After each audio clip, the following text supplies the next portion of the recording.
Hi guys! Welcome back sa page Kapampangan Cooking. For today's vlog, magluluto tayo ng chicken liver and neck. I-adobo natin. Simple pero napakasarap ng recipe na to, no? Pwedeng pang pulutan, pwede rin pang ulam. Okay guys, umpisa na natin. Magigisa muna tayo ng bawang. Isang ulo ng bawang yan. Igisa lang natin yan hanggang sa mag-color brown yan or mag-light brown yan. Kapag medyo light brown na, lagyan na natin itong 1 big red onion.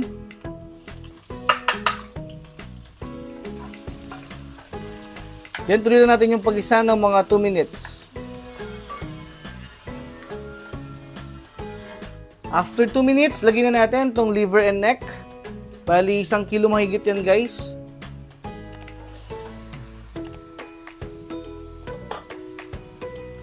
Yan, igisa lang muna natin yan. Dahan-dahan lang tayo guys, no, para hindi madurog yung ating liver.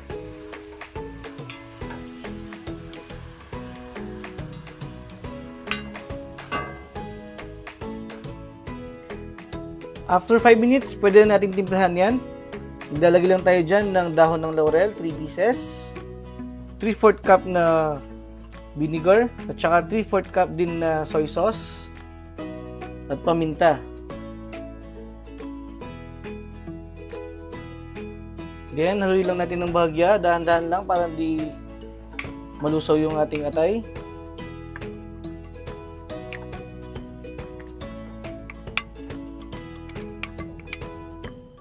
Guys, maglalagay din pala tayo no, ng 1 cup na lemon soda or Sprite.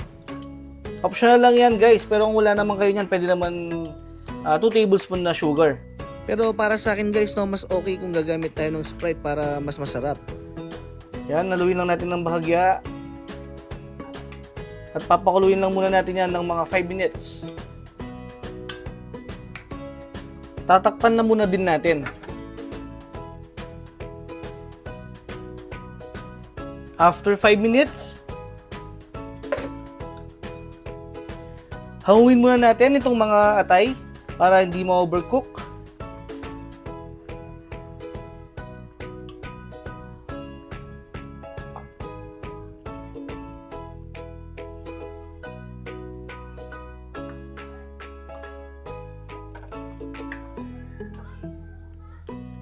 Ayan, itatabi muna natin ito. At ituloy pa natin yung pagluto, no, hanggang sa mag-lessen yung ating sabaw. Takpan lang ulit natin. At ituloy pa natin yung pagluto ng mga 20 minutes. After 20 minutes, ayan, medyo nabawasan na yung sabaw natin. This time guys, tikman natin para may tama na natin yung lasa.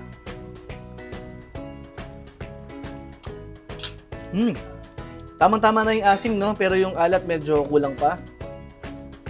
Maglalagay na lang tayo dito ng mga 3 tablespoon na oyster sauce o isang sandok.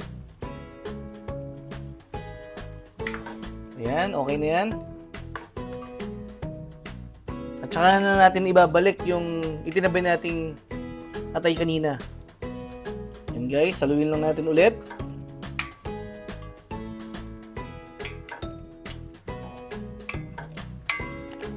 Maglalagay na rin tayo ng siling labuyo kung gusto nyo medyo spicy.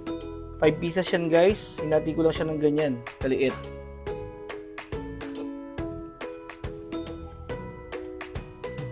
At saka natin ulit takpan. At tuloy ulit natin yung pagluto ng mga 8 to 10 minutes. Sa mahinang apoy lang. After 10 minutes, luto na yung ating chicken and neck adobo. O diba guys, ganoon lang kadali magluto nito. Napakasimple lang at napakamura lang ng mga ingredients na gagamitin. Pwedeng pang pulutan, pwede rin pang ulam. Okay, kung umabot ka sa part ng video na to, maraming salamat sa iyong panonood. At kung hindi ka pa nakasubscribe, mag-subscribe ka na rin. Pakiclick mo na rin yung notification bell para ma-update ka sa mga susunod pa nating video gaya nito. Okay guys, hanggang sa muli. Bye!